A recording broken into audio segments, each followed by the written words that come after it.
right, good afternoon, everybody.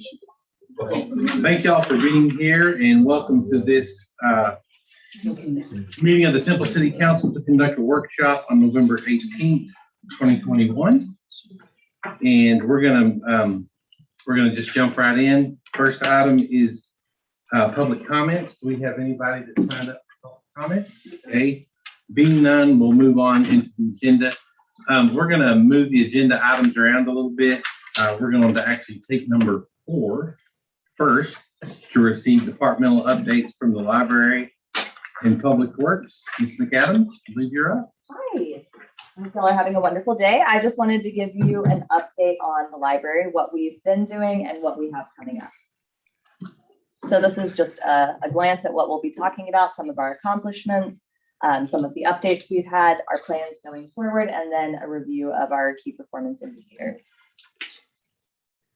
So in our last quarter, we updated the entire library website. Every page was touched. I'm so sorry to marketing for all of those emails. We developed a new program planning form, set up our self-check machines, which we're working on getting operational right now. We created a facilities reporting and tracking form, set up an asset manager for all of our tools, book trucks, computers, all of the stuff that we keep that we may need to borrow from other divisions within the library. We developed a new method for statistics keeping. We developed a shelving guide. We received a grant for $2,500 through the Texas Book Festival. We received a non-competitive grant, which was our ILL reimbursement, and that is for us being able to ship and receive books to other libraries. We received our accreditation letter from the state library, and we set up our financial tracker so that we can track internally what we're spending from Friends money and from city money, so that division heads can see that as well, so they can spend accordingly. Oh, there we go. So far this quarter, which we're a month and a half into right now, we've set work plans for all of our library staff. We've implemented new ordering processes. We've reconfigured our staff intranet for the library. We've developed our new volunteer and community service approval process, started our new statistics keeping procedure that we created in the last quarter. We held our first blogger meeting, and I'll go into that a little bit more here in a second. We developed a custodial rapid response program, set up our staff training for our Homeless Library Academy, developed a streamlined process for Cutter to Call Number project, and released our RFP for the Library Master Plan. The Homeless Library Academy, that's a training program so that our staff can better understand how to serve individuals experiencing homelessness within the library and how to de-escalate situations. These are some of the projects that the Friends of the Temple Public Library are going to fund this year. So they've already allocated that funding. And then they have their holiday pop-up book sale going on right now. They've extended it until Thanksgiving. So if you're interested and you're looking for any Christmas presents this year, please feel free to stop by and grab some books from there. These are the policies that we updated in Q4. We updated our unattended child, meeting room, display, internet and computer use, study room, and bulletin board policies through the Library Advisory Board. And then so far this quarter, we've updated our library card policy, collection development, lost and found, and programming policy. Quick update on our staffing levels. So we've had 2 new hires, a part-time assistant librarian and a part-time circulation technician. We've promoted our part-time circulation technician to our assistant librarian in our youth services division. And we had our outreach assistant go from part-time to full-time so that we can provide further outreach services, including hopefully soon homebound services for those who are unable to come into the library. We have 2 retirements. One coming up soon is our circulation supervisor, Mary Garza, who's been with us for over 20 years. We just celebrated her at the city's Years of Service Awards. And then our circulation assistant, Richard Charter, he is retired. Richard retired, yeah. Oh, I know, but he's sticking around. He's coming back to visit. Yeah, he's already been in once, so he's not gone for good. Good. Ms. McAdams, before you leave the staffing, how many people do you have there, full-time and part-time? So currently, I don't have the exact numbers. Fully staffed, we're 36. Of that, I want to say about 13 full-time employees, might be a little off, but I can get those numbers to you so you have exact ones. Just curious. Yeah. So coming up, we are looking at several different grant opportunities to fund different projects that we have. One of them is the Tech Treasures Grant, which would allow us to digitize items that have relevance and importance to the state of Texas, which I personally believe we have quite a few of. And another one is the Texas State Library and Archives Commission Special Projects Grant. And this is money we could use for digital literacy programs or workforce readiness programs. We're also looking in the future toward the Dollar General literacy grants, and those would be for our summer reading programs. And then long-term down the road, not looking at right now, but on our radar, is the National Gallery of Art loan program. So we could have their art circulate through our library. And then the Best Buy Teen Tech Center. So we could have a tech center built in our library for our teens. So here's the library blog information I was talking about earlier.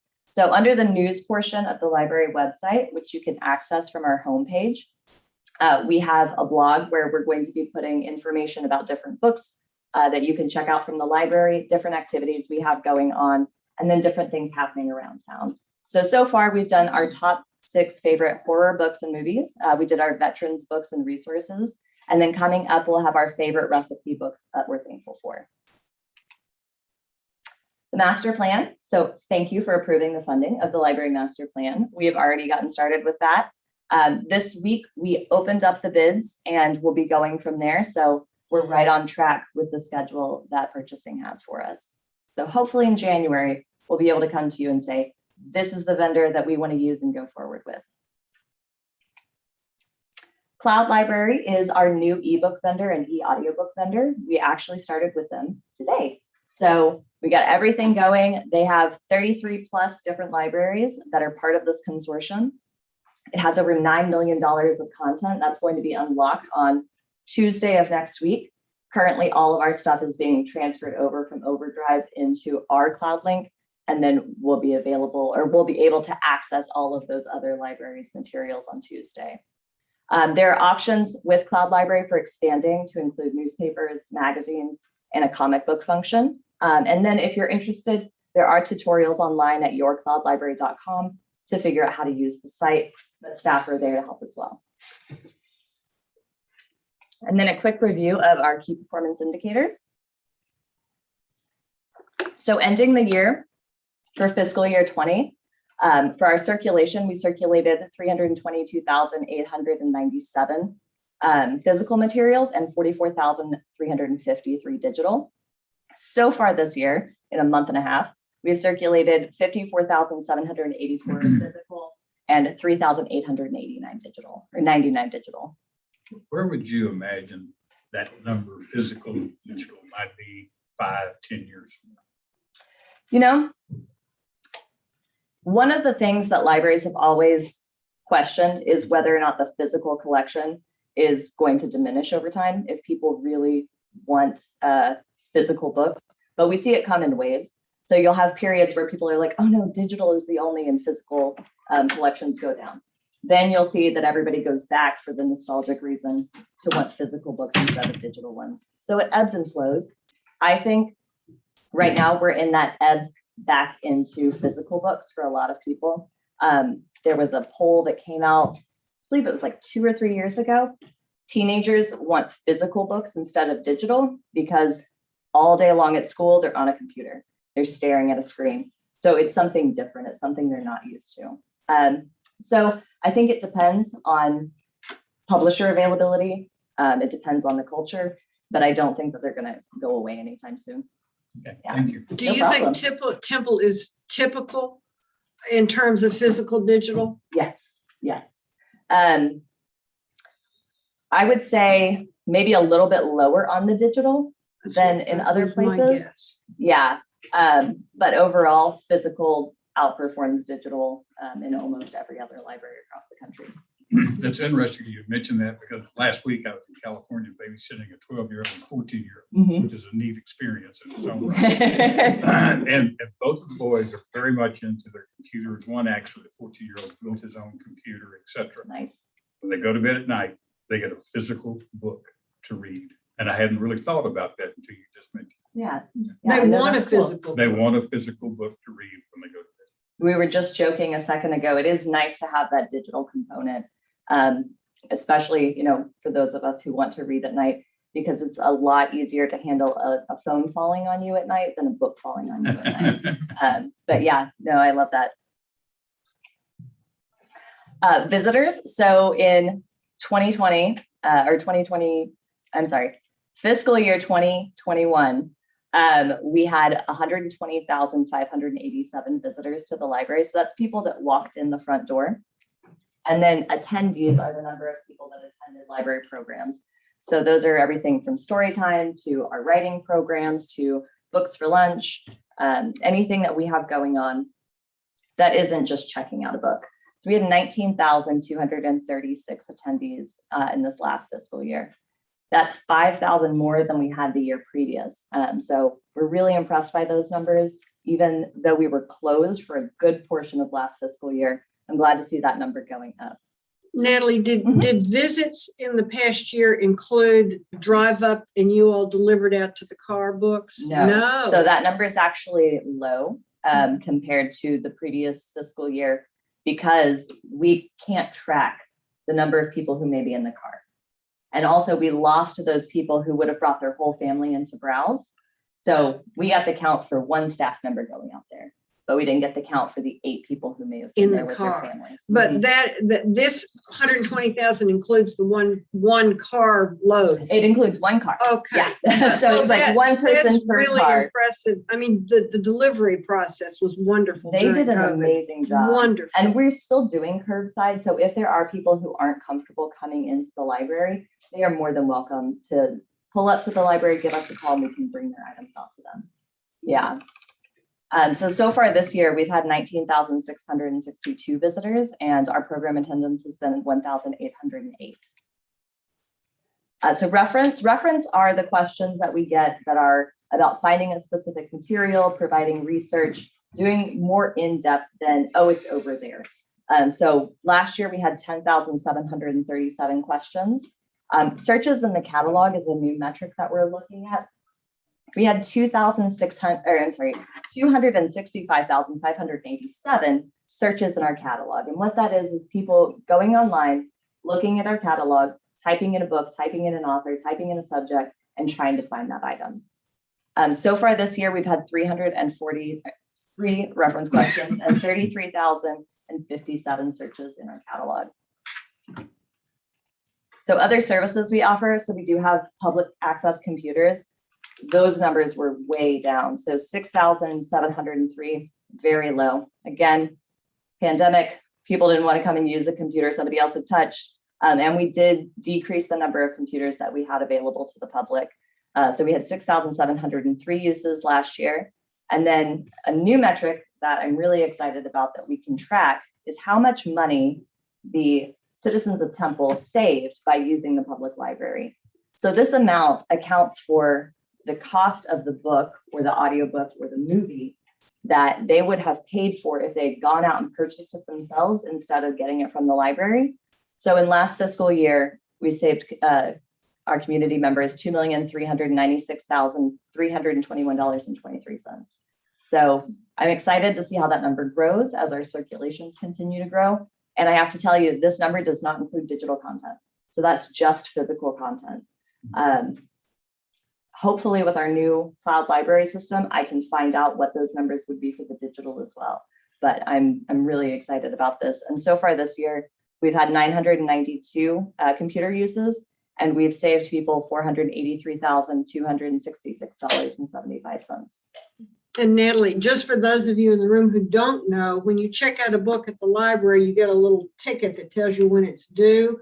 And at the bottom of the ticket, it tells you how much money you saved. And then it also tells you how much your cumulative annual savings is at that point. So you can look at it and say, oh, I checked this book out, I just saved $29 rather than buying it. Yeah. So it's not just that Natalie knows it and her staff knows it, you know it. I think Good to have it on there. $84 on Saturday, checking out Excellent. books in the library. I have my receipt right here. And that is all. Very good. Thank you. Couple of questions Yes. on that. One thing, can you give us an update on the lady that came to council a couple of times ago regarding Lawn Boy? Yes. So the most recent update is we have submitted a letter response to their request for reconsideration. That was supplied on Monday. We went through the process that we had because the individual had provided. So what does that, whenever you say request for reconsideration, what does that mean? So what they requested is that we reconsider having the book either in the library as a whole or having the book in the location that it's currently in. So the citizen requests the reconsideration? Yes. Okay. Mhm. And so they requested that the title be removed completely. What was difficult about this situation in particular is the day that the request was made, it was made about 5 minutes before we changed the policy on how those were handled. So we provided a response based on the old policy and the new policy, and we gave the individual the greater length of time between those two policies for them to give an appeal. We ended up going with the policy. We have a committee of staff members that review the material, review the reviews from other publications, read up on the book, the author, the policy, what the American Library Association, the Texas Library Association, so on and so forth. So they do an in-depth research project on this material. The information they provided me was that having the material was in line with our policy, having the material was in line with the right to read from the ALA, having it was in line with the Library Bill of Rights. So we have chosen to keep the item in its current location in the adult services fiction section of the library. And so that was mailed out on Monday, and they have until mid-January to provide their appeal to the library board. Okay. And sort of in the same vein, the cloud library that is going to go live shortly, I assume there's going to be some sort of parental control ability in that where parents can go in there and hopefully, kids are probably smarter than their parents when it comes to that. I get that, They are. but there'll be some level of control that the parent will have. There is a kids catalog portion, just like our library catalog has a kids catalog portion. Cloud Library also does. So there is a kids only version within the app. Okay. Yeah. So the parents will even have to go in. It depends on whose card it's attached to. If it's the adult's card or the child's card. Yeah, because that's a whole nother can of worms, possibly. Yeah. Okay, very good. Thank Okay. you. All right. Thank you. Mr. Bond. Afternoon, everyone. This is our late summer quarterly update for utilities and engineering. Of course, you're looking at the elevated storage tank, formerly known as the Pepper Creek tank, Formerly known as. formerly indeed. I like that. Utilities was busy last quarter on a couple of regulatory items, managerial initiatives. What you're looking at to your right there, that's the Consumer Confidence Report. That's another way to say our drinking water quality report. So everything was good there. That actually goes out in the fall of every year. They implemented the algicide purchase that you approved on October 7th. And so Ken, feel free to jump in anytime. It's working very well. You can see before and after pictures there. On May 20th, you approved the manhole linings, so you can see some before and after photos there. Those are working well. Is that a coating that goes on? Yeah, Yes, sir. it's polymer concrete type coating. Oh, Keeps all the water from infiltrating into the sewer system. right. Next quarter, we're going to be working on a managerial plan. Going to be working with some data from Encore's assessment of our sewer treatment plants. Be adjusting the treatment scheme at the water plant. Working on some tools for operations on our vehicles and deal with staffing as usual. And Kenton, on this next slide, if you can read the names as they drop in. I didn't tell Kenton he was going to do this. Okay, Michael Tapp. Well, that's fast. Gotta move quick. I'll let him read it. I'll let him. So that's, there are 13 new licenses on the collection and distribution side of our utility. 3 in collections, 8 in distribution, which is water, of course, and a couple of commercial driver's licenses. And then also out at the water plant, Richard, if you want to try to read the names of it. Also, these are all in water distribution, of course. Not pictured since we have people working some pretty late hours. You can't get everybody together. So that's 6 total licenses and distribution out in the plant. John, you didn't highlight, but on that last slide, you want to talk a little bit about Mr. Young's accomplishment? It's pretty. I will let Kenton talk about Mr. Young's accomplishment. So he now holds the highest licenses in both.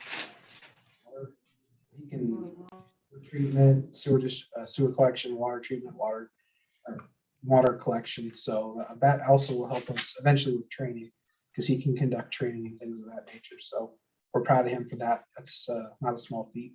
It's pretty impressive to get an A license in one area, but to have it in both is not very common. And Is it excuse me. Is it at-home study or courses, or how did he accomplish it? So it's a combination of taking courses, studying at home, and then passing exams. The exams are, that's real hard for a lot of them. So yeah, it's a combination of all those things. Good for him. Did he get a raise? He will get licensing pay increase. Yes, we do incentivize that with licensing pay. And you did that while having a little toddler at home. Exactly. Right. So when Richard is here to answer any questions we have about about his portion of the presentation. We got done with one of the last phases of the Bird Creek sewer interceptor. We did phase 5, so we're on phase 4 right now. We split it up into phase 4A, B, and C. I think right now we're still waiting to see whether B and C are going to be a combined construction contract. 4A is a section south of Midway, and that one's complete. 4B is that next section with the tunneling, and that's underway now, the $10 million project. So do we still have a C? We have C and D still. Okay, so we're still waiting to see whether C and D get awarded as one construction contract. So, I did not get very many calls, complaints about phase 4A. So really appreciate the contractor's work as well as our project manager's work on that. Not getting too many calls about phase 4B either. Actually, it's in my neighborhood, sort of, and I ride around through that on my bicycle. So, I do appreciate them taking good care of the road and buttoning up well at the end of the day. I probably would have crashed at least once if they weren't doing that. Kegley Road, we torn it up. You've done a good job. We joke this is the before picture. Pretty close. Oh, very good. I do not attempt to ride the distance. It's going to look better when we're done, so that project is underway. Excited to eventually get done with that. We also issued the NTP on this next phase of the outer loop from McLean Parkway, stretch around over there to reach the alignment with Moore's Mill. And what's actually being wrapped up right now is the previous phase, just a little bit to the bottom and to the left of this phase that was under construction, that quarter. This is complete, and we're just waiting for the contract on this one. I drove that today before coming to the meeting. Of course, that's completed. It looks beautiful. And the new phase, they're making good progress. They're moving. Yeah. It helps that the old road can stay open. Oh, yeah. They don't, Yeah, contract, I'm they sure. don't worry about it. That's Emerson that got that job. That doesn't make a difference. Go ahead. GTG. Yeah. Don't recall.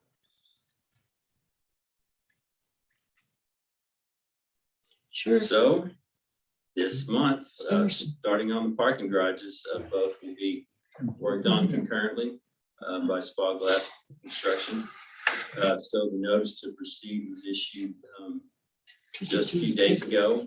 They have, by contract, they have 10 days to mobilize you on the site, and you should see them get started here real soon. So just looked at the traffic closures for the construction on the Han as well as the parking garage. Looks to be pretty minimal grief. Just have about 2.5 blocks closed down for that. So it'll be very exciting to see that underway at the same time the renovations are going on at the Han. So that 4th Street garage is 6 floors. When you think of 6 floors, it's not, you think of a 6-floor building, it's not that tall. But that parking garage is gonna be almost, how much shorter than the Han is that parking garage gonna be? I believe it's 16 feet. So you don't really think about that until it's like, whoa. So 16 feet for 6, wow. You think about a parking garage that is, what we normally think about as a story on a building is somewhere between 10 and 12 feet. But when you have to fit a large SUV or truck into that garage, Yeah. that 10 and 12 feet then goes to 14 to 16 feet per floor. So pick up a couple. This extra looks feet. a little bit different than 16 feet. I don't think, there's several things with that rendering. Okay. But see the awnings on the first, it won't have those awnings up there. Artistic license. Yeah. Yeah. You're saying it looks different because it looks shorter than. Yes. Yeah. Not quite.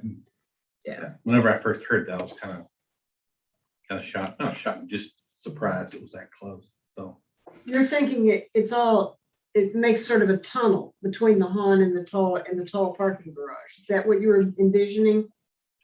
no, I just sort of, to David's point, that we think of a normal story, right, of being 10 to 12 feet. And then when you accommodate for the ramps and the taller vehicles, that have to be able to fit through there, you just, 6 floors. This building is much taller than what we think of with a normal 6-story building. I mean, think of the Han yesterday with all that scaffolding around it, Right. right? That was super tall. I think it's just 16 feet difference. It's a lot. Han is nine floors. So three stories difference between the two, but a lot of height difference between the two. Yeah, it'll add some prominence to the skyline. Sure will. For sure. What's the completion date on these, Don? October 2022. 13 months from now. It's about a year and they'll get started on one before the other. So 11 or months. 13, 11. So they'll complete the parking garage before the Han. Yes. I always hesitate giving that answer because to me it seems like a lot.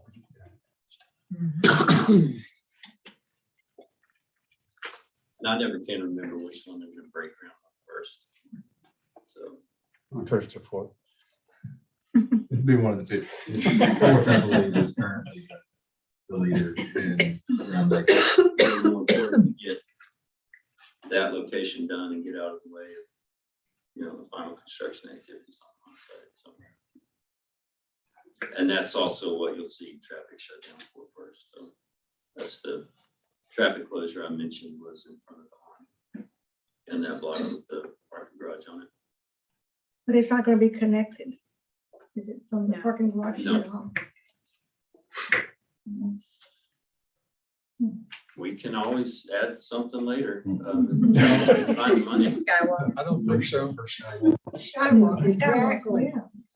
A glass skywalk. Let's turn Bear. Do we have one small? Is that in the? We're gonna have to give up a rental space. Be careful, it More could turn license. into a tunnel. No, this is, Good, isn't it? And we are happy to report that we are done with the redo of the odor control on the Temple Belt and Sewer Plant. except for the artwork. except for the artwork, Ah. which will be worked on next quarter by Ms. Bates. What we don't have bulleted there is that Heather will be working with us to create some kind of mural, get a wrap or do some kind of painting to celebrate the odor reducing capability of that new tank plant. The other one looks a little rough. You might want to work on both of them. Yes, sir. Will do. Yeah, how much money is going in this? Just tell- They're gonna tell pay Heather us. She's gotta work on that too. Fix that.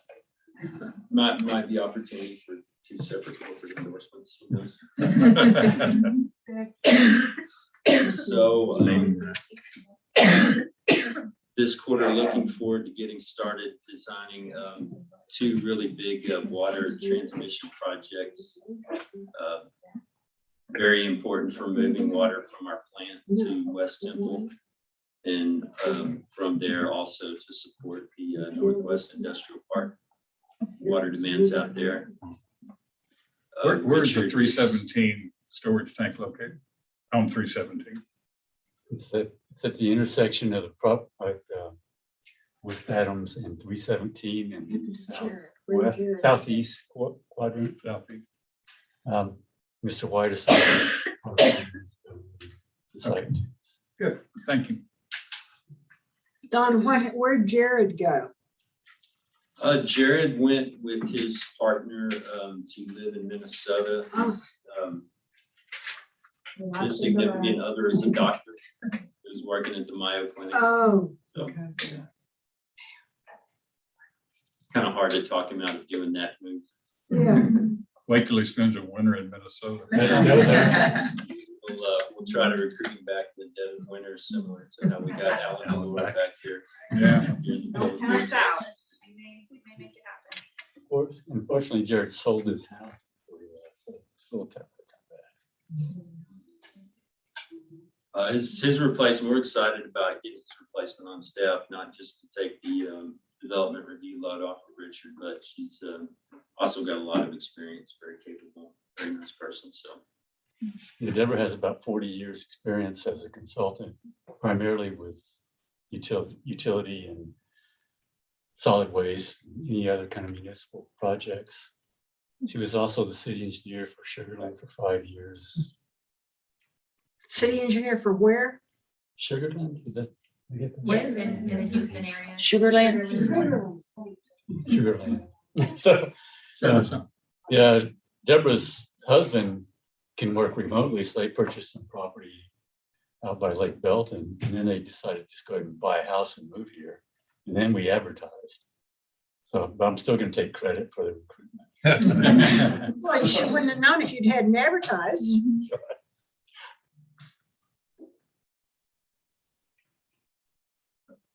That's it. Any additional questions? Is that turkey for sale? Yeah, and everybody else's quarterly updates were so festive. I didn't have the fall themed, intro slide. at the beginning, so Which one is you, Beth? That's what I was gonna ask. I saw the 3 and I'm like.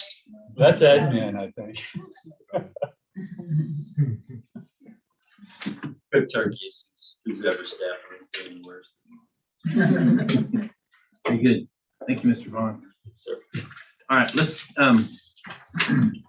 jump back to item 1 in the agenda. I had a little turkey to go listen to sing the song, so thank you. Great. Anything singing on to that for us today? All right, so item 1 is to discuss the maybe needing any regular meeting agenda items for tonight's meeting. It looks like Ms. Glover has requested to pull item F regarding the Community Enrichment Center on consent. Oh, cool. Just pull it for today. Oh. We have just asked for some different language in the contract amendment, and we're working on wordsmithing that, so hopefully we'll have it for the first week of December. And I want to say thank you for item D, the sidewalk in Western Hills. Down Apache. That's, well, really something that's needed and it's going to be then I think it would be a benefit. It's good fit. I walk with Western Hills anyway. You want to pull it, say something about it? Sure. So we're pulling, Jason's day, by the way. Yeah. Oh, okay. Just as a reminder, that was something that Jason worked really hard to get grant funds on. He was really passionate about that project. And he He's been working on, and he did, he's been working on it for a while. Good. And so I feel like we need to let him sign it. Yeah, he's been paying for it. Yes, I think so. all right, so we're gonna remove F, and what's that other one? D. What is that amount of the contract amendment, Ministry? No, that should stay the same. Melinda is wanting some safeguards in there to make sure that the design is within our budget. You can continue to negotiate the language if the dollar amount hasn't changed, the council would be willing to move forward with that. Well, she's basically just wanting a statement in there that says that if the design doesn't come within our budget, that she would redo it without adding any additional cost to us. Okay, yeah, no, that still would be covered in here, and then we would just. leave that in the agreement. Okay. Or just not sign the agreement. Doesn't. Yeah, Okay, we're good. perfect. So we're not pulling F. I still think you need to pull it off the consent agenda for voting purposes, because Mayor Pro Tem Morales will need to abstain. Okay, But you do not, we are no longer requesting it to be tabled. so we're pulling for voting purposes, not tabled. Thank you. I'll say that wrong. D and F.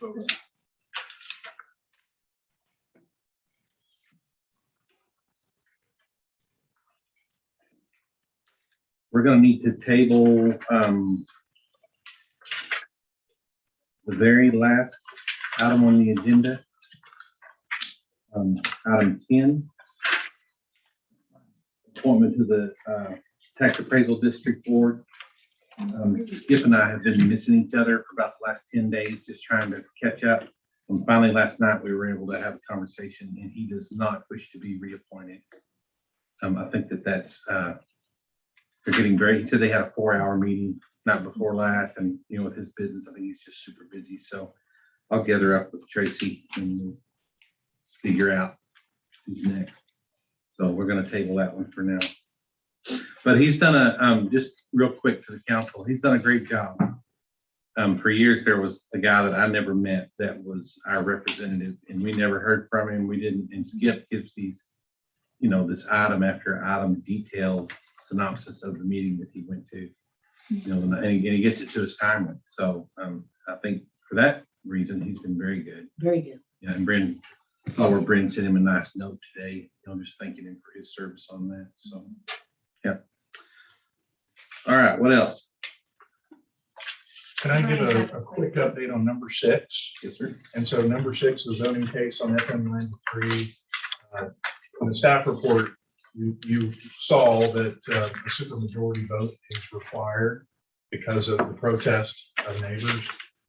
But it's less of a margin than it had been because one of the neighbors that was in opposition is now in favor. And so it still triggers a supermajority, but I just wanted to give you a heads up that it still would require 4 out of 5 voting in the affirmative, but that's much narrower margin. Is that something that you note in your presentation? Is Yes, sir. that like required language that if there's a supermajority is required, it has to be stated, It doesn't have to be, you stated in the agenda? or- stated anywhere in his It doesn't have presentation to be or, stated. okay, we just need to You know just it. need to have it. Okay, So may I ask which one? The flip? Mr. Bond, so one of the property owners on the west side, so there were 2. Worried about drainage? Yes. Okay. And so apparently the engineer for the project spoke with them in great detail and came back and let us know that, yeah, he presented his opposition and was actually an approval. good. All right, anything else? Nothing? Item 2 is to have a discussion regarding the proposed amendments to chapter 17, which is called historic preservation of the city's code of ordinances. this happen. Thank you, Mayor, Council. Hello again.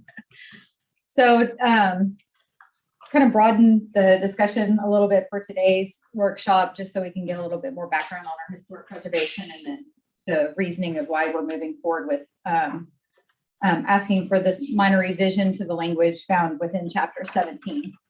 So just real quick, want to go over the agenda just for this topic. So we're going to talk about why historic preservation, the current historic preservation process that we have in place through Chapter 17, which is comprised of our COA review, the Certificate of Appropriateness application, and then also the role of our Historic Preservation Board. We'll move on and talk about the benefits of historic preservation, and there are many benefits. We have economic benefits, our community pride, just the fact that we can use it for storytelling. Really appreciate our culture and our history of our community. Number 4, a little look at our tools of the trade. So we want to look at our resources that are available to us as staff and to our residents and homeowners within our historic areas and local landmarks. So just really important for us to have those materials to start that conversation of historic preservation and be able to walk alongside our applicants and come to just really great historic preservation activities. Then we want to talk about what everybody else is doing, because we're human and that's what we do. So we want to look at some of our peer cities and how they approach historic preservation and what's working well for them, and see if that's something that we can implement here as well. Why reinvent the wheel when they're already doing a great job? So then we'll talk about just that minor revision update in Chapter 17. And then I also have an example case, just looking at what we would typically see on a certificate of appropriateness application that comes in from somebody within our historic district. If you guys are interested in that you don't have to go into that. So it's not on the agenda. So why historic preservation? Well, as we know in our strategic plan that we have a focus goal of places and spaces. So we want beautiful spaces and unique experiences. And as we all know, our historic district is extremely unique and very, a very special place for not only those who live there, but just as our community as a whole. And we want those neighborhoods where people love to live. So we're working really hard in other neighborhoods. We want to work just as hard for this neighborhood as well. So our commitment over here is 7.2. So we are looking for that stabilization and revitalization in our neighborhoods, and then protecting Temple's historic fabric. So we already have it outlined, not only in our strategic plan, but then also looking at our comprehensive plan. So moving on to our process. Again, we have a certificate of appropriateness application, which you see up there at top. So what typically happens is a resident will want to do something to their home in the historic district. They'll submit this application to us. Almost everything falls under an administrative review. So staff will review that application and make an administrative decision. So most of those, if there's a conversation up front with the applicant, we can walk them through the process. And it almost always is an approval. On the off chance that staff says, no, your request is not meeting the intent, it's really going to destroy some of that historic fabric of the home and really alter, some significant features, then the staff or the administrative review could wind up in a disapproval, which that could be appealed to our Historic Preservation Board. So that's where the board would weigh in and they would make a determination on the case. No matter what, all of these applications, our ultimate goal is to get to the issuance of a certificate of appropriateness. We want to work with our residents and we want to help them not only maintain just their home, but help be a part of that district as a whole. So really that's our ultimate goal, is to get to yes and get to issuing that certificate of appropriateness. Kelly, timelines from the time you submit the application, assuming that there isn't an issue, how long would it take for them to get that certificate? It varies. Sometimes they send something in and there's really nothing to look at. We don't, there's no examples or they don't have enough information. So there might be a little bit back and forth there, just a couple days trying to help them gather some of that information or making a site visit so you can just see what's going on. But typically, within just a few days, if it falls in line with, the intent and they're not. So that certificate doesn't go to the Historic Preservation Board only if it is denied by the city, correct? Correct. Okay. And then the last portion of this, which usually it's not elevated to that. And I don't anticipate that we would have too many of this, especially with the flexibility that is there and just trying to work with applicants. But if the board finds something that they feel would just really destroy some historic characteristics of a project, and they also have a determination that they should deny the application, then that would come to you guys. So that's how it's already laid out in chapter 17. But there's several ways for us to work with applicants. So hopefully that. Do we make an attempt to make sure that contractors are aware of the need of the certificate? So if they're called out to bid a job, they can tell an owner that might Right. not know it. And that's part of our process right now. So as you know, we just recently launched our Historic Preservation Board with our new policy on our boards and commissions. And so that board is really excited to get going. We're learning some of the basics right now, just kind of getting in the groove of things, tracking our certificate of appropriate applications, just getting an understanding of the district as a whole. One of the key components that we need to focus on and a task of our board is going to be the education portion of that. And that's really just getting the word out to all of the residents and homeowners in the area to not only know that they are in the historic district and, things that they can do to participate and be part of that historic preservation world, but also just to know that if they do have a contractor or something come out, they let them know, hey, this will require the certificate of appropriateness application. We also plan to go to, like TABA or other, local groups to see if we can kind of spread that word. We are building, we've already done some rearranging on the website to try to change things up to make it a little bit easier to understand the boundaries of the historic district, and the application is available online. So we're doing some things to get the ball rolling. but Education is a real key. It really is, And yeah. having the contractors know it as well, Mhm. so they can inform the homeowner who might not have gotten the word. I Right, can do this, but you have to go get this certificate. correct. And the Historic Preservation League has actually been doing a really great job. They've been extremely active and they've been going out, and I think it's almost to the point where I think they see somebody and they're like, oh, hey, do you have a certificate of appropriateness application? I have one in my glove box, or talk to the city, or give Kelly a call. So they're doing a great job too, because they want to see that stabilization of their neighborhood as well. So. Is it flagged when you apply for a permit that it automatically pops up and says this, you require this process? We're working on different processes right now within My Government Online is the permitting service that we use for our permit side. So we're working closely with those guys to get a system implemented. So right now we're really working on that hierarchy and our workflow.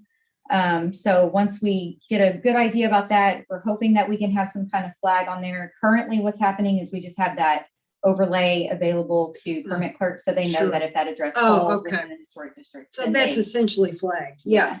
It's just kind of an extra step right now for those guys, but hopefully we'll have it more streamlined here in the future. Sure.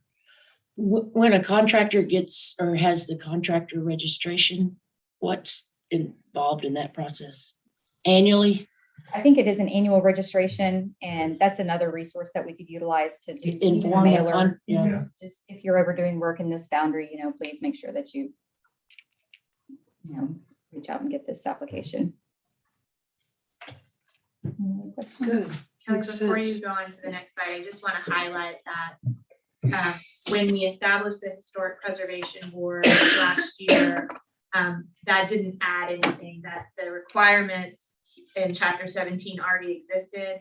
A previous council had just delegated the role of the Historic Preservation Board to, I believe, the Building Board of Appeals. So this process was still in place. There was still a board that a homeowner could appeal to a staff decision to. But when we established the Historic Preservation Board, we moved that responsibility from the Building Board of Appeals to the Historic Preservation Board. I just want to highlight that the creation of the Historic Preservation Board didn't implement this process. It just shifted that responsibility to that new board. Brent, can I add something real quick? Of course. Also, just want to give kudos to Kelly with her experience of working in the industry. She has done a fantastic job of pulling all these pieces together that once again, we're already in chapter 17, managing the new board, establishing all these forms, proactively improving the process. And so, yeah, just wanted you to know how hard she's working on this process to pull all these pieces together. I mean, it's really a phenomenal job in a really short amount of time. Thank you, Brian. Any other questions on process? Ready.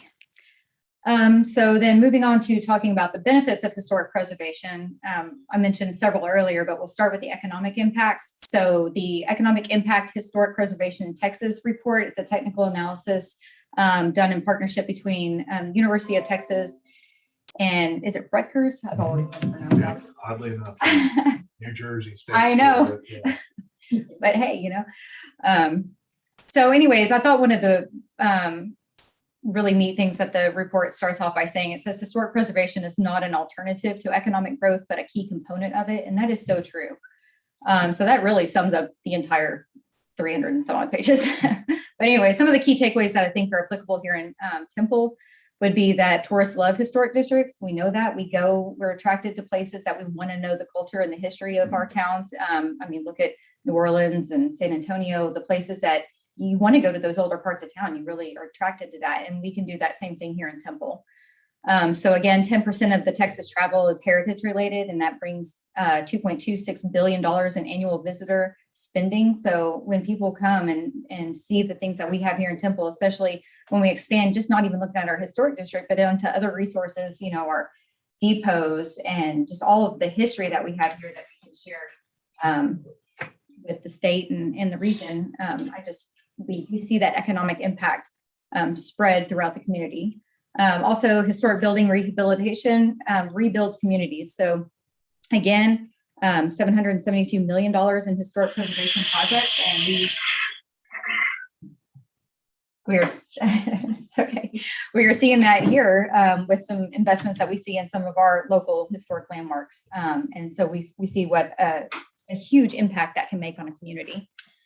Historic properties attract significant reinvestment. So again, when we're looking at state incentive programs and our federal tax programs as well, that triggers $4 to $5 of private sector investment. So when there's an incentive for some of that money to be able for the applicant to recoup through either state or federal dollars, that really brings that local money here because they're looking at local resources. We're looking at local labor force. And so we really see that investment as well. Another benefit, again, is that community pride and storytelling. So I think Nancy left, but back in the day, Nancy Glover, I think with her previous job here with the city, decided that we needed the historic marker program. So it was launched many years ago. And currently we have, I believe, well over 50 markers floating around town. But this is just a designation to give some of our local treasures just that recognition that they really deserve. There is some criteria that goes along with that application: 50 years or older, in good repair, and just has some type of significance to the city. So again, really just a great recognition. But I did want to note that this is definitely something different than our National Register of Historic Places, and also it's not a Texas historic marker, and it's not even a local landmark designation. So in Chapter 17, it already calls for us to be able to designate individual properties as a local landmark. And that gives that same overlay protection that we find in our historic district to an individual lot or a structure. And so one of the board's tasks, again, is going to be kind of delineating those two programs. So we want to have this marker program that we already have that has no bearing on alterations or changes to a property at all. It's more of a heritage and a recognition program. We want to maintain that because it is very important, and we want to help that keep going and tell the story of Temple. But then we also want to make sure that it's very clear that there's a difference between the local landmark designation, which is an actual historic overlay. So the board will be working on that, and we'll be bringing that to you guys in the future. Also, again, more community pride and storytelling. So there's just a lot of interest in historic preservation right now. I when I told Brian, oh, sure, I can take on historic preservation, I had no idea how much interest there was going to be. So I spent a good portion of my time answering emails, making phone calls just about historic preservation interest here in town. So East Spartan Avenue, there's some residents that have expressed an interest in looking at a historic district over there. East Side Historic District. So Brian and I had a meeting with the Temple Area Co-ed Ministers Association. Just a lot of, I know they've had meetings with other city staff as well and city management. So really deep interest in that as well there. Just lots of individual inquiries on just the process for getting a local landmark designation, whether it be the heritage marker, which is the recognition, or an actual local landmark.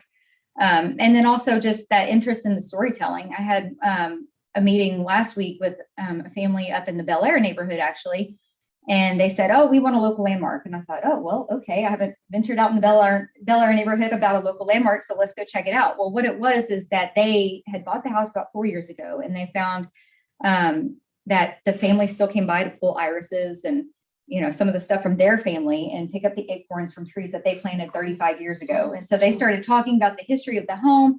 And rumor has it that the bricks that were used, and you can definitely tell they're tumbled and they've been utilized before, they were put on this new build home in Bel Air, the rumor is that they came from one of the Santa Fe Hospital dormitory buildings, one of those outbuildings that they had many years ago. So when they demolished that, I guess it was somebody said, please bring those bricks over here and build our house out of this. So we're doing a little research right now, trying to see if we can build that story and at least something like that heritage marker where they can continue to tell that story. And the gentleman who had built that house originally was a World War II veteran. And just, it sounds like there's a lot of great community storytelling to go on there. And that's what we want to encourage.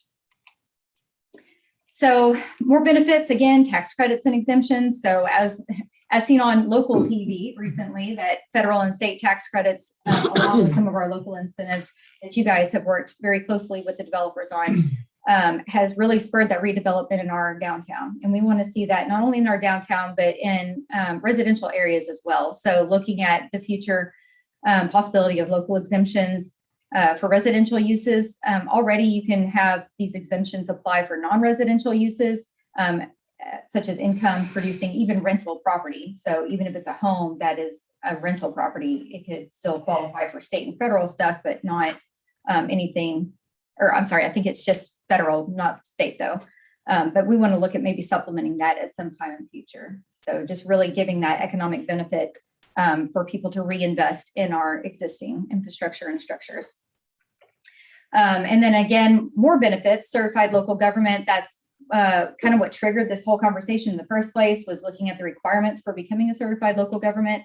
And that's through the Texas Historical Commission. It's basically a program where they help provide networking with, currently there's 77 participating counties and cities. So there's a great network there for you to communicate with each other and understand best practices.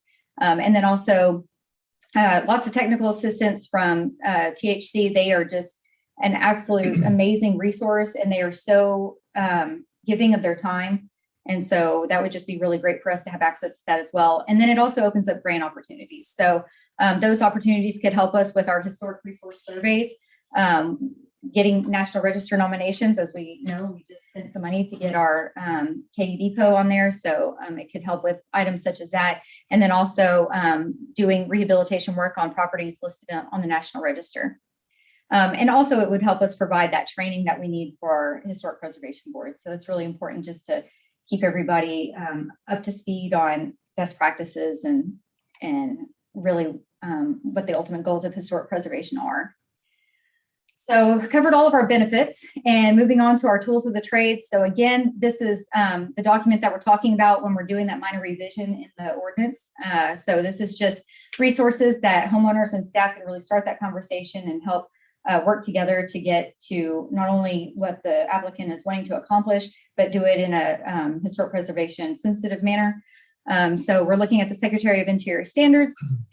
Again, this is an industry standard. It's really just the perfect guide for city administrators and our applicants, just to get us all on the same page when we're looking at renovations to properties.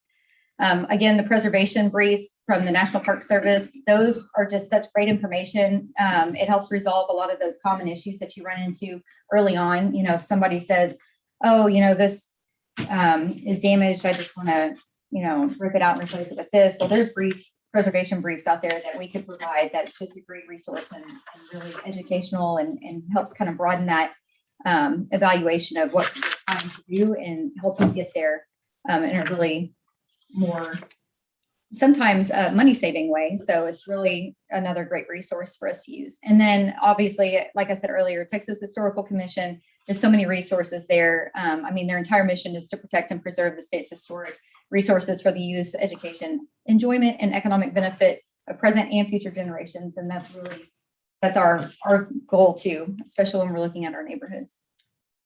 So what are they doing? They being San Marcos, Bryan, Belton, and Georgetown, kind of just taking a look around, seeing what others are doing with their historic preservation programs. So as you can see, I pulled from all of their codes. Every single one of them has this same or similar language referring to the Secretary of Interior standards and using those as our guidelines. And again, I provided that to you guys in the packet in front of you in the folder. So you could just see if you just flip through that it's a real easy comparison. It's not, you shall not do this. It's really, this is not recommended, but instead this is what's recommended. And so it's not a heavy hammer. It's really guidance for an applicant, and it's guidance for staff as well to just know how we can best come to preserving all of our historic sites. So with that being said, that moves us to our update that we're looking at in our Chapter 17. So again, existing Chapter 17 Historic Preservation Ordinance all falls within what historic preservation is already all about. So it really falls under the Secretary of Interior standards anyways.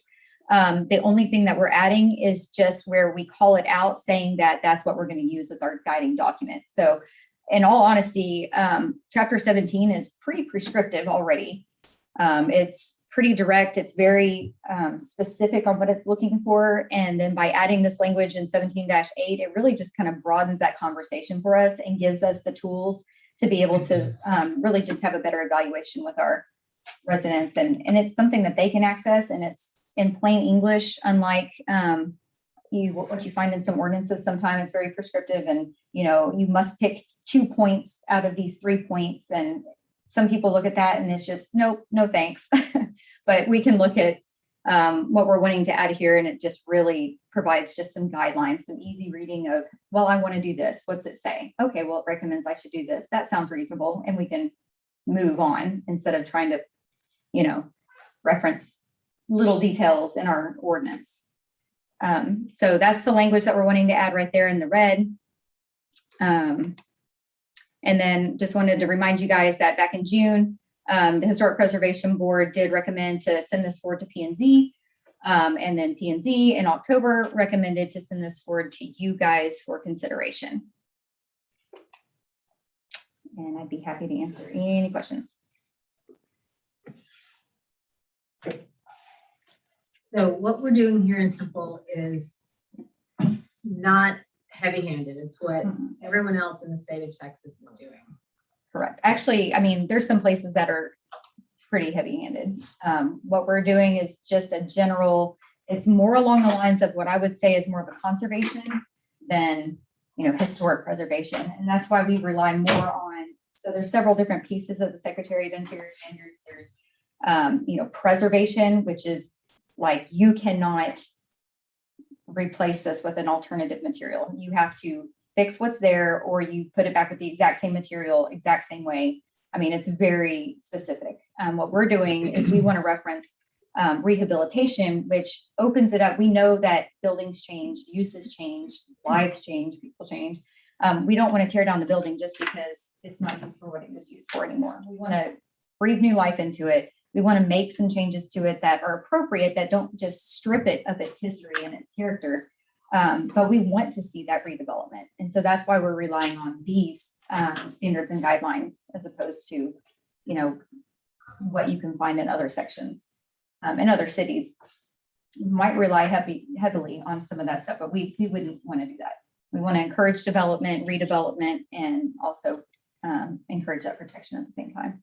Okay. I think some people are worried that there's a regime that is going to go door to door and make sure that everyone is a cookie cutter home Oh, no. or following Oh, a no, certain no. color Yeah. palette, or that is not happening. Mm-mm. No, that's not really the intent of historic preservation. It's really looking at each building for its own uniqueness and understanding, what makes it special. We're not going to say, well, your neighbor has a pink house, so you have to have a pink house. I mean, we're not an HOA by any means, and we're not cookie cutters. There's nobody coming door to door unless it's me bringing them cookies, asking if they need a COA. No, not at all. It's actually, we already have chapter 17. We already have historic preservation. We know residents want this and they're interested in it. I think what you're saying and what I'm hearing and what we need to do is that education piece of it and just really get the word out on what our ultimate goal is with Yeah, historic I think preservation. people need to realize that when you purchase a home in the historic district, that there's a responsibility that Mhm. comes along with that. Right. If you're not willing to take that on, then perhaps you might need to look in another area. Absolutely. Yeah. Can I say something real quick, just in Secretary of the Interior standards? It's really more of a process. It's how do you approach preservation? You identify the significant historic features on a property, and it gives guidelines to say, if you can repair it, repair it. If you can't repair it, then replace it with something, similar. And so it's really more of a step-by-step process of how to prioritize. Mhm. I think Temple has a lot of history in working with the African-American ministers. They're really excited about the opportunity to have the church, especially off MLK. There's 3 Mhm. there, but we're also thinking of other churches in our community, like Our Lady of Guadalupe, is 75. First Presbyterian Church downtown, First Presbyterian. And then there's the First United Methodist Church. A lot of these churches are they're really so important to our community, and they're still being used, and they're really a pillar that it would be really neat to have that. And those sometimes are in neighborhoods, so that could be more inclusive to have those neighborhoods spread out other than just one area. Exactly. So I think it's great. Yeah, I'm we're excited really about that. excited about that Yeah. meeting. Yeah. And Kelly and I are meeting on that tomorrow to develop a game plan. Awesome. Good. How the temple is starting to get named and these other historic districts that are interested, what's that process? We could have more to a temple, that could really add to it. Yeah, really good. you know. And we do want to, revive a lot of those things. So, Mhm. Yeah. yeah. So in 1978, when the historic district started, how did that come about? So from what I found in my research, digging through old files, it looks like it started out as a neighborhood plan, very similar to what we're doing right now with our neighborhood planning efforts. And so that was developed and brought forward to council and showed that they needed to do, an evaluation of the neighborhood, understand its significance, there was a list of, the certain types of structures and the percentage of those within the neighborhood. And then really it was the residents that lived there that said, hey, we want to protect this. And they brought it forward and then it was brought to council and passed. I think it was in 78. But it did start with a neighborhood plan. So I thought that was nice.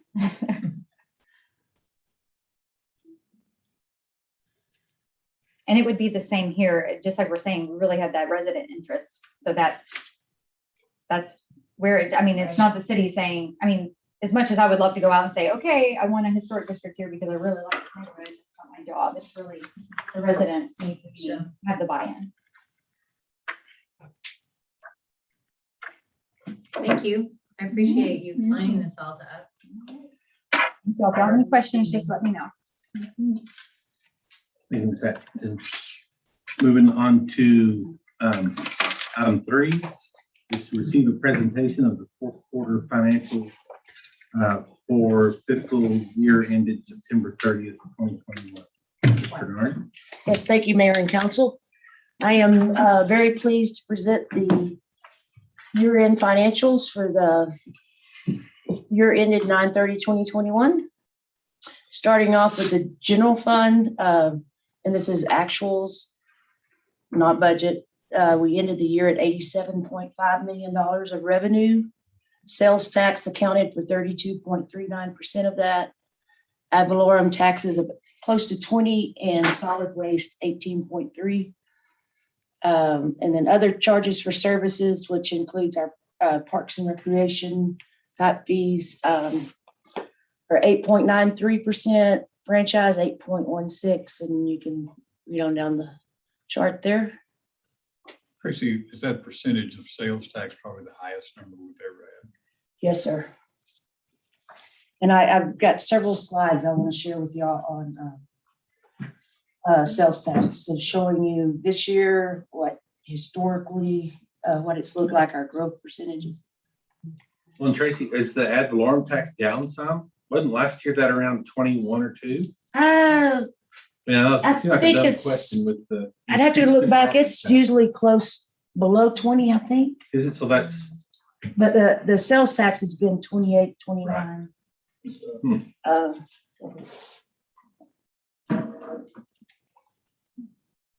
When I said other charges for services were Parks and Rec related, they're here broken out. Solid waste is in this next category too. So that's. Charges for service. It's duplicative? Is it what you're saying? No, I read it wrong. Oh, okay. I was reading charges for services, not other charges for services. Gotcha. Looking at the general fund revenues compared to budget, our budget was 83.9 million. It came in at 87.5, as I mentioned before, 104% of budget.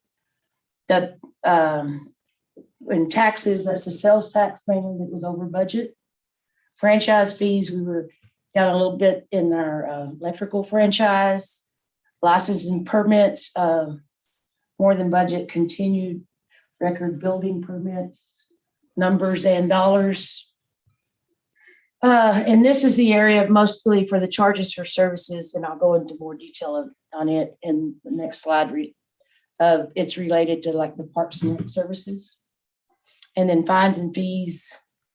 And this is a positive variance of $3.6 million. This chart just compares more or less than budget is what it's comparing. The dark blue shows, aqua color is 2021. The gray is FY 2020. FY 2021, again, was 3.6 million greater than budget. Last year, we actually ended the year at less than budget. But look on the far left, sales tax, our policy and practice is for that, we want that bar on the far left, but look at how much higher, 4.7, 4.8 million. Solid waste, consistent year to year. License and permits, a little more than last year. And want to point out the golf course. It's typically been way over here, and it's not. A lot more rounds. And then I think, Mayor, and I have it on the next chart, our airport is less than budget than it was last year. But it's fuel sales were good, but we still had some vacancies in some major or big hangars. Fines and fees, again, that's less than it was last year, but still below the line. Mr. Bernard, on the sales tax increase, I think you would have said it before if that was due to some sort of adjustment. So there's no adjustment there.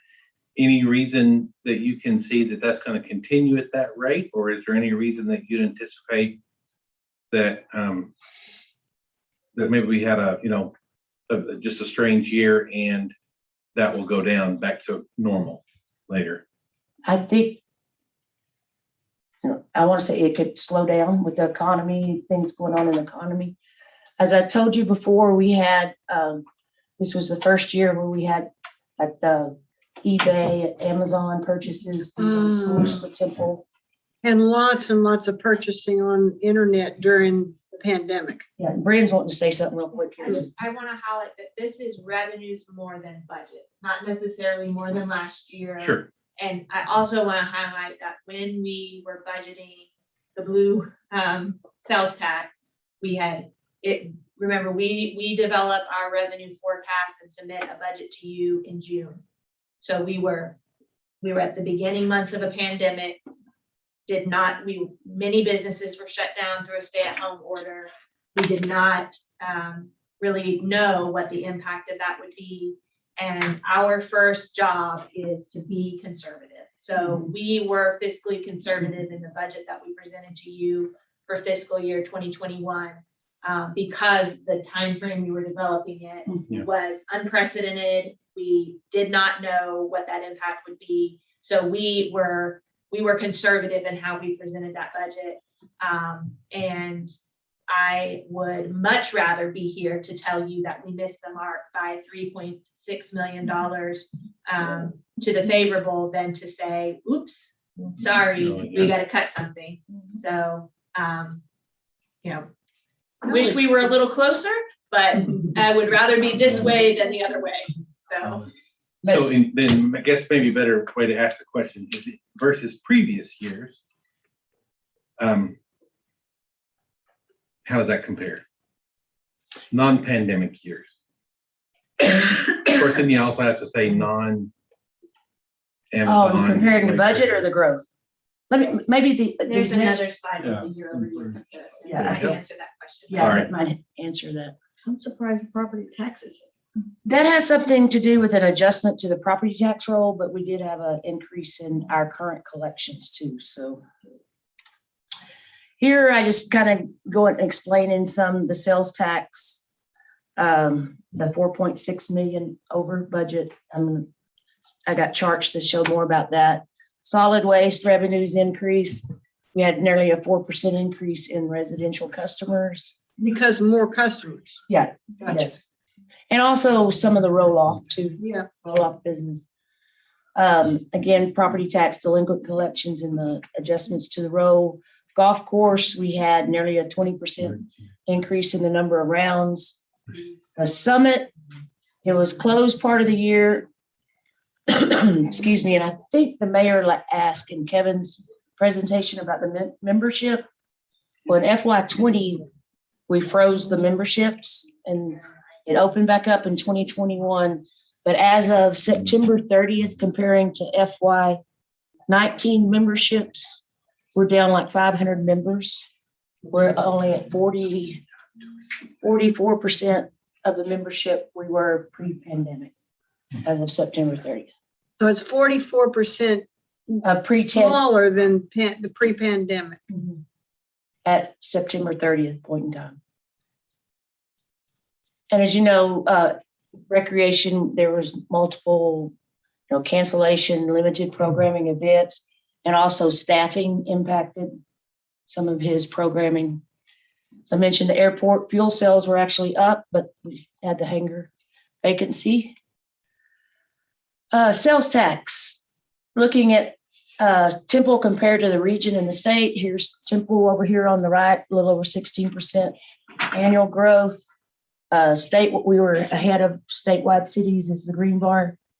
Copper's Cove on the far right, Georgetown on the far left.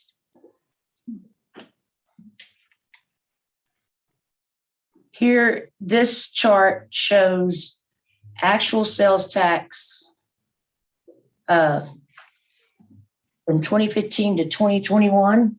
Mayor, see the growth here and just the actual? Right. But then I wanted to show where we ended the year 2021 and what we have budgeted in 2022. That's what Brandon and I have had conversations. Again, I think this is associated with a lot of the growth in growth in Temple and economy, local economy, some of the stimulus, also the Amazon type out-of-state purchases or to here. Would you go back to the previous slide 1 second? Sales tax, this includes Amazon, eBay, Amazon. Yes. Well, it includes the. Out of state. If it's shipped from out of state and delivered to, a home in Temple, but it does not include purchases that are delivered from a warehouse Right. located within the state and delivered to a home in Temple. What does Georgetown sell? That one. Or is that the general? That is correct. Georgetown is more retail, concentrated retail. And I think Is there that, one of those malls there? Is that in Georgetown? hmm, I thought it was further south. can you go back to that slide as that, Oregon, maybe? Population of Georgetown, Huh? probably much bigger than that. I Georgetown, don't think so. they're smaller actually. That's smaller. That outlet mall is in Round Rock. That's what I That's- thought. So that's- what does Georgetown sell? And that's not dollar amount. No, no, Of sales compared- taxes, that's compared to- percentage growth. That's percentage. Yeah. Right, I They understand. have a smaller base, they get a bigger percentage of that growth. What does Georgetown sell? They're concentrated in retail. Okay. They do have HEBs or Yeah. Lowe's, Home They're Depots, Wolf Ranch and all Targets, that. all of that. That's But the, Wolf Ranch is housing, not, No, Wolf Ranch is a mall. oh, that's what it is. Never mind. Got it. But Okay, that- sorry. with the stimulus money, the economy and things. Yeah. Churning that is It also is. It's Wolf generates Ranch. He's right. growth in the sales tax. That's why sometimes it'd be good to have that chart, not just the percentage increase, but actual dollar amounts for other cities. I can do that. Tracy, I'm sorry, before you go on, can you go back to the previous line? So just to re-highlight what Tracy said, we've budgeted fiscal year 2022 sales tax slightly lower than what we ultimately ended fiscal year 2021. But Tracy and I just had this conversation last week with the supply chain issues that we're experiencing, and the unknown impacts for that. I still feel confident that we are in a conservative place, that we need to wait, a little farther into the year before determining whether we need to make any adjustments. And so while it's likely that we'll exceed budget again, there's still just Some unknowns. things happening and Yeah, yet yeah. throughout the economy, I think it's wise for us to continue to take this conservative position. This is when we're also putting the budget together for FY 2022. Look at this is the by month increase compared to the previous years too. We were seeing double digits, some big increases month over month. The only decrease we had in the year compared to the previous year is January, but look what it was comparing to, a huge increase. Wasn't Uri in January or was that in February? February. Oh, This is the property tax collections, again, looking, we were 98, 97s, we were 99.12 for 2021.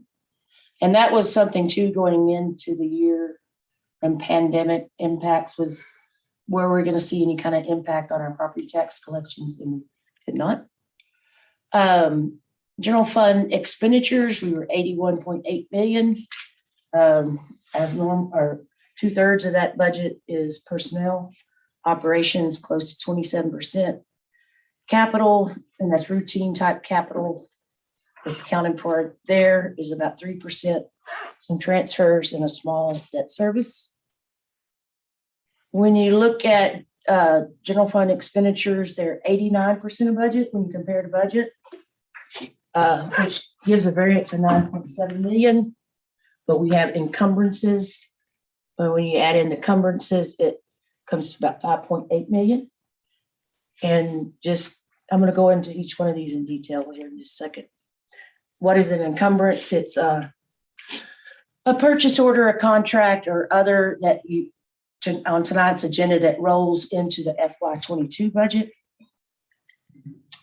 And I wanted to show this is again expenditures less than budget by those three categories. If you look at our personnel costs are similar to what it was last year, the same with operations is a little bit more, and then capital and transfers. But I wanted to show, and the what we call salary lag is about a little over 3 million in both years. But I wanted to show this chart. This shows by department division, the salary lag dollars where it's at. And as you notice, the majority of it is, the biggest one is other, and that means it's just from year to year, but the consistency, if you see recreation, we did cut back on some in the 2020, but there's a problem with hiring.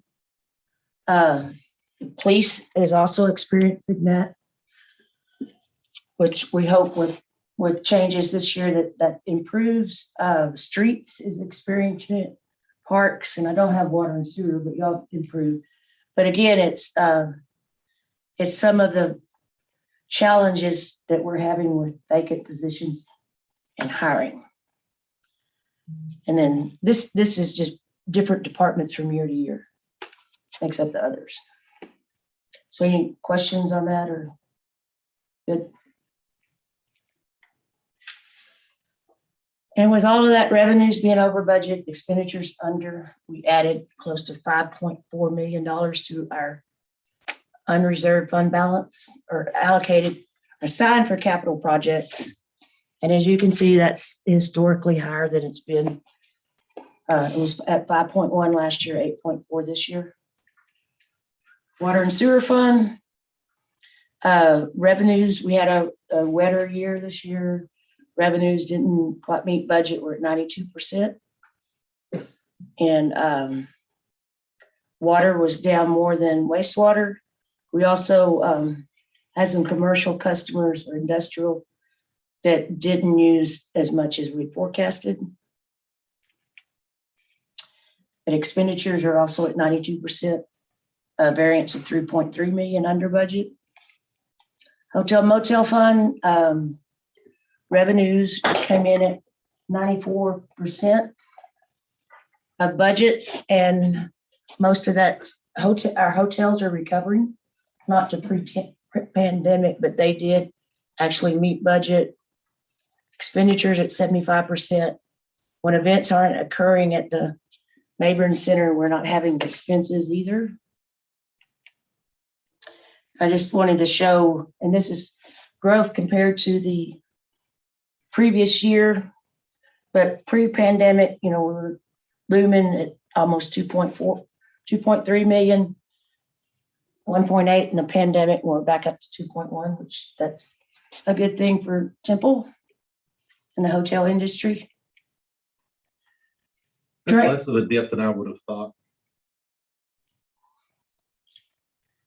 To go from 2.3 to 1.8, about 20%. Mhm. What we heard so much was that, travel has stopped. No one's staying in hotels. No one's flying. I thought that number would have been larger. So that's. And we were forecasting it to be larger, Right. but it Yeah, but the point is, it's coming back. The end line. Well, that wasn't the point I was It wasn't? making. The point I was making was that going from 19 to 20, Right. he thought it should have been that. yeah, I thought it I would have been like a understand. 40 or 50% decrease, and it was only a 20% decrease. Yeah, I see what you're It saying. was less of a less, as Tracy said. Less of a less. But there's a more of a more now. Yes. I want to show on drainage fund, when I look at revenues, we got expenditures compared to budget 2 million less. If I add in encumbrances, that's only 378,000 for the drainage fund. Federal state grant funds, we've got a lot of grant funding. Total is 51.5 million, and our COVID-19 related grants, which includes the new monies, is 19.3 million. Okay, that's just COVID. That's not the new infrastructure act. It does include that. Okay. No, not the infrastructure act. yet. Oh, sorry. The No, Yeah, just. the re- the- the Just- rescue, right, the rest. the 14 point. Yeah, No, that number could get bigger. yes, exactly. Ken wants some of that. We've got plans for it. That's right. That's right, that's right. Interest rates were, I won't go through that again. But our investments as of September 30th were at $347.8 million. Government pools was, the majority of it was invested. We still have a few CDs outstanding and cash at 11.73%. Looking at where a year ago, we were earning 0.73, today or September 30th, 0.06% on that 347 million. And that when rates are falling, we're just barely above our benchmark. Capital improvements, is that the biggest number y'all have seen so far? Here it is. Unbelievable. 32% of that is water and sewer utility funded by utility revenue bonds. Reinvestment zone close to 30%. COs, which include a lot of the infrastructure and some building improvements of 24%. I won't go all the way down the line. Looking at that based on dollars, 36% of it's engineering, 28% under construction, 25% of it is projects are complete, and there's some that are in the planning phase. CIS money, we have 355,000 left as of September 30th. That shows from the beginning of the program till now. There was allocation of 200,000, so you got all of that, most of that, or almost all of that remaining at the end of the year. I'm sure you got a lot in the pipeline. There's some coming, yes. Is it gonna use that much, you think? Not with what we've seen thus far, but it's gonna be far more active than it was last year. We're still early. Right. And that concludes my presentation. I'll be happy to answer any questions. Does the 22 budget allocate 200,000?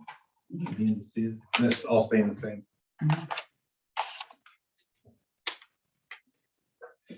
Council, any questions? Thank you. Very good. The sales tax report that was in the paper last week, was that for last fiscal year or this fiscal year? And it was up some 20-something. 20 some odd percent. Okay, thank you.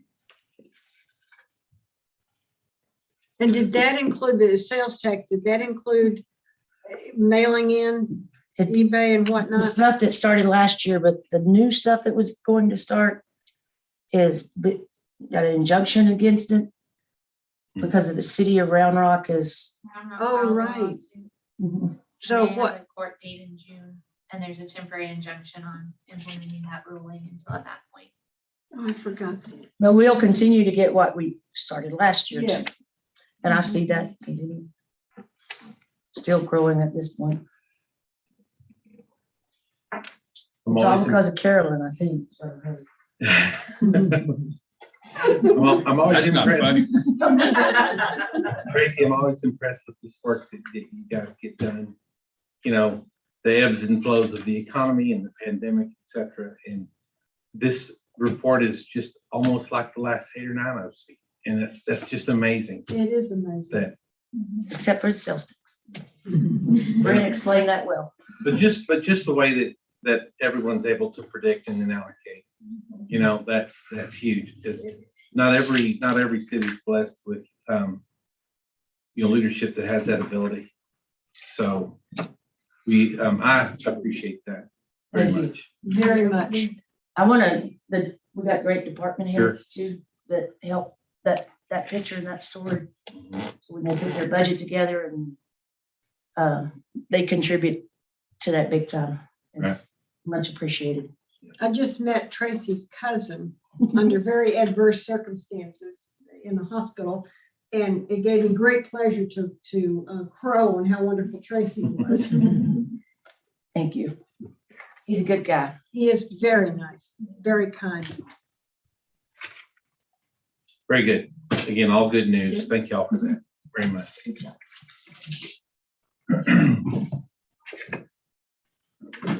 That's it. All right, so at this time, it is 10 minutes after 4.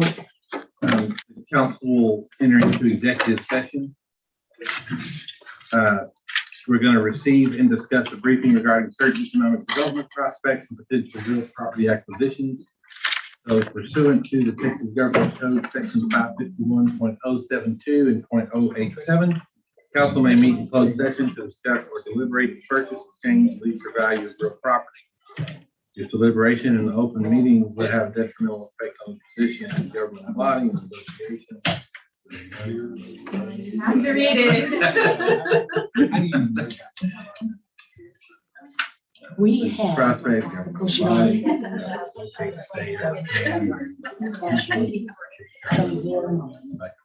different times. Or to just wrap it up. And. Item 6 is city council. So most of those. Oh, great. We only do the city council entering into executive session.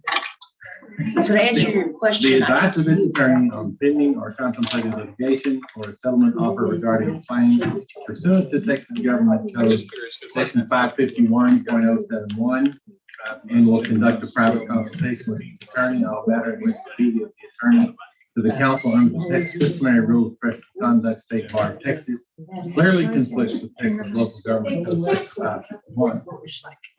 Item 7 is to discuss the employment duties and work life balance of the Director of Finance, City Secretary, and Municipal Judge pursuant to the Texas Government Code section 551.074. Council may meet in closed session to discuss the employment duties of the city manager, city attorney, Director of Finance, City Secretary, and Municipal Court Judge. No final action will be taken. You should say it with an accent. Lawless.